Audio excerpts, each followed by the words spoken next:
All right, the NHS 10-year plan's out. Y'all are freaking out. We're making this video. Hopefully you don't freak out after this video is done. Maybe you continue to freak out. It's up to you.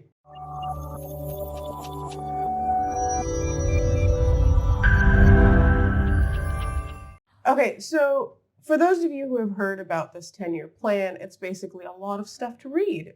And I would suggest you read it rather than just rely on what you're seeing on social media, because first of all, your own understanding and comprehension of what's out there means a lot when it comes to you making a rational decision about what you want to do with your career. And second of all, if it's free to read and you're concerned about it, why not just read it? So the long and the short of it, I'm not going to get into the main kind of nitty-gritty about the 10-year plan. Mostly, I'm just going to be talking about how it affects IMGs, you, the international doctor, and what you think you might want to be doing tomorrow. I'm not here to persuade you either way. I'm just going to lay out what's there, and y'all, as responsible adults, can make your own decision. So, what is the point of this 10-year plan? Effectively, what they're saying is they're thinking this way: we're going to reshape healthcare across the UK. They're looking at how care is delivered and how the workforce is built. So when you hear stuff about how the workforce is built, as the international doctor, you might be really stressed. What could this mean? But you still have every reason to be optimistic, at least in my opinion. So they're talking about, moves towards having more priority towards homegrown staff. So not international doctors necessarily, but doctors who are graduating from the UK. But there's not a timeline, the 10-year plan. The 10-year plan can mean any time in these 10 years, or potentially maybe even not at all, because you have to think there's a lot of things in this 10-year plan. It would be optimistic, is probably, again, I'm going to use that word again, of us to put a lot of trust in any politician or government to say that they'll do everything that they've laid out. And if they do, great, it's all up, more power to them. But it's just a matter of understanding if a timeline hasn't been set, it may be really premature to start stressing out about things that haven't happened yet, especially because almost 40% of the NHS workforce is us, you guys. Guess what? It's us. And not only that, we're still on the shortage occupancy list. We still have reduced visa fees for the health and care visa. And as part of the health and care visa, we don't have to pay the international health surcharge, which other people in skilled visas do have to pay for. So you can understand how there is a lot of leniency still for international doctors to come in. What are the things that you need to understand about what the plan says for you, the overseas international doctor? Like I said, no formal set date right now, start date of when this will happen, how it will break down. Basically, they're looking to decrease recruitment to below 10%. And it's something like, I think 35-ish% right now. So you might think, oh my God, that's a lot. I won't get a job. But like I said, until they actually put that into place, you can still get a job. Now you're going to ask me, okay, Reese, that's great, whatever. I'll believe you up until this point, but what can I do now? All right. If this can change at any moment, how am I supposed to stay prepared? Or, what are my options? Look, if you think this is going to happen sooner rather than later, you don't really want to put all your eggs in one basket. Honestly, you should never do that anyway, but I digress. Or you feel like I don't want to concentrate on this. If there is any even modicum of uncertainty, you don't have to do it. You don't have to come to the UK. There are so many other options out there. Not saying any place has, golden field where everything is perfect and you're going to be accepted and you don't have to work for it. But if you're thinking this isn't something that you want to work for, don't do it. That's all I have to say about that. Otherwise, if you're thinking, let me give it a shot. I'm already here, or I'm thinking about it, or this is something that I've always wanted to do. Look, you still got to look and do the same things that people used to do prior to there not being any sort of, system in place like this, which is looking at how you can first build your portfolio. So maybe you want to do some clinical attachments, get some NHS experience through getting a job here in the NHS and a trust grade job. Or if you meet the criteria and eligibility, apply for a training job. You're going to stop me. You're going to be like, Ibreez, they're going to take this away though. Okay, they haven't yet. So until they do, at least that is still a viable option for you. And if you're like, but Ibreez, saturation, about all this kind of stuff, people I know who've been applying for 1,000 jobs, please check out our videos talking about, first of all, how you need to be reassessing your job application and understanding what that means. And second of all, if you're eligible for training applications, that's a whole nother ballgame. You don't need to be stressing out. If you think you can apply for both at the same time. And of course, for those of you who are considering the foundation program, you already hopefully have applied and you're going to hear back. So you already know you're in the system one way or the other. You've just got to follow through. So that's your first thing. Looking at how you can build experience.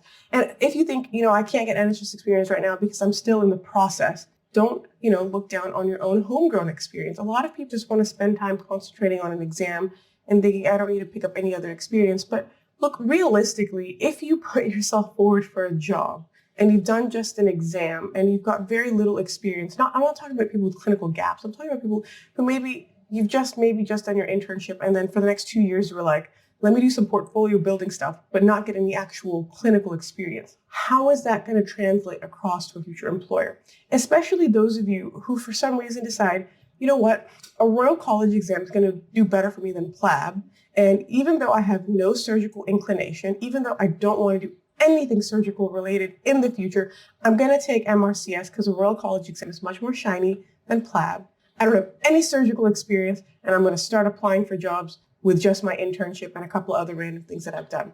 If you see a hodgepodge job application like that, you're going to wonder, what is this person actually trying to achieve? And it's not going to come across well. You need to consider from today onwards, putting together a confluent application that makes sense. And if you have multiple degrees or backgrounds that you're thinking, it's because I changed my mind at some point, what do I actually show them? Think about what's appropriate to show for that application. I've seen people's job applications where they have done, MRCP Part 1, they've done MRChem Part 1, they've done MRCS Part 1, and they've taken PLAB, and they're showing all of that on their job application. Just think how confusing that would be for the person who's considering you. Like, what are you trying to tell them? That you're good at taking exams? That you have no dedication to one particular specialty, you just flip-flop? You need to have that mindset of whatever you're trying to put together, it should make sense. So if you're thinking, I'm going to take a Royal College exam, great, make it make sense. Make it be an exam that actually targets your career progression. The same way, if you're thinking about doing relevant courses, it should make sense to that, effect as well. So look at Royal College exams. Don't just do random things that you've typed in on Google. Look at, if there's things at Recess UK that you want to do, BLS, ILS, ALS, whatever, do them. If it's relevant for your specialty, do whatever the Royal College has, or even the kind of different British societies for like gastro, Jerry's, whatever.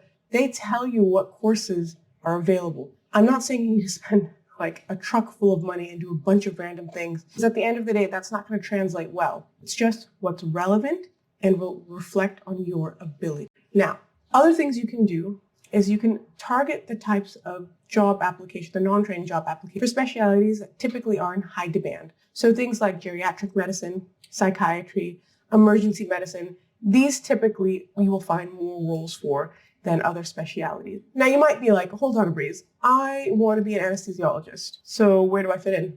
Emergency medicine. But I want to be a surgeon. Emergency medicine. What about intensive care? Emergency medicine. But I want to be a surgeon. Emergency medicine.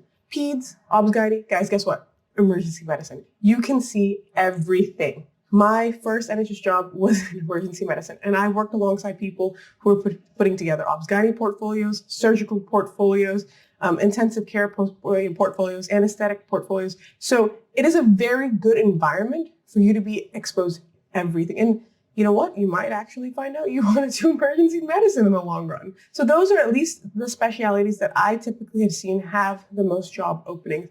I'm not saying to just think those are the only things that you could apply for and nothing else. But if you're trying to think, how can you leverage a role into making a good portfolio for you? Those are very good places to start. All right, so the biggest takeaway, right now there is no cap, nothing. Now is the time to enter the system because, again, the system is perfect for you right now. Build experience, position yourself for the future. You might now say, look, Ibreez, this is really easy for you to say. You've done all of this. You didn't have to face these things. Guys, when we came to the NHS, I'm going to say this again. I've repeated this maybe like a billion times at this point. There was UK prioritization. There was. Yes. This is not new. This isn't anything fancy and special that you guys are only facing. In fact, not only was there prioritization, we had to pay for the health surcharge. We had to pay higher visa fees, and we were not on the shortage occupancy list. So everything actually was just a little bit harder for us then, but we still did it. And even if this comes into place, if you have to apply in the re-advert round, the second round for a training application, guess what? So many people before you did exactly that. If anything, yes, having the ability to apply at par has been the gift. And yeah, sometimes things go away, but that doesn't mean that gate is closed forever. People are still coming into the system And if you want to do it, if you're willing to work hard towards it, you can also do it as well. So you still have the opportunity to build up your portfolio, to build up your profile. There's always a demand for skilled, motivated staff. And I think that is the important thing to keep in the back of your mind. Yes, okay, the system is evolving, but you can adapt. And that adaptability is your asset. Everything that's happening right now, it's not a barrier. It's just another hurdle. And everything that we've done to get to this point has had hurdles. If everything was handed to you very easily, I don't think necessarily first a lot of us continue doing what we're doing because it doesn't have a challenge. And if things don't have challenges in life, you kind of feel like, well, what's this all been about? Really, it helps you grow. You're in a position to contribute to a healthcare system, be it your own healthcare system back home or somewhere abroad. You just need to make the decision, put together your pros and cons list. What's right for you? If you have that drive, if you have that ambition, you will find a place. You're not just filling a gap, be it at home or abroad. You are shaping healthcare wherever you're working. So remember that. A lot of us get really worked up thinking, that's it. I put a lot of time and investment into this, and now these doors are closing, and what does it mean for my future, and what's everyone else going to think?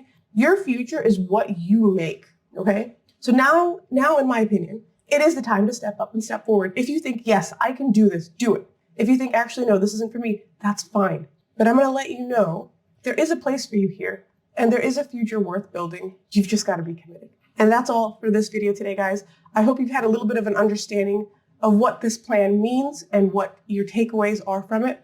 You can always go through the plan completely by yourself and have a little bit of a idea further to, I guess, what I've mentioned.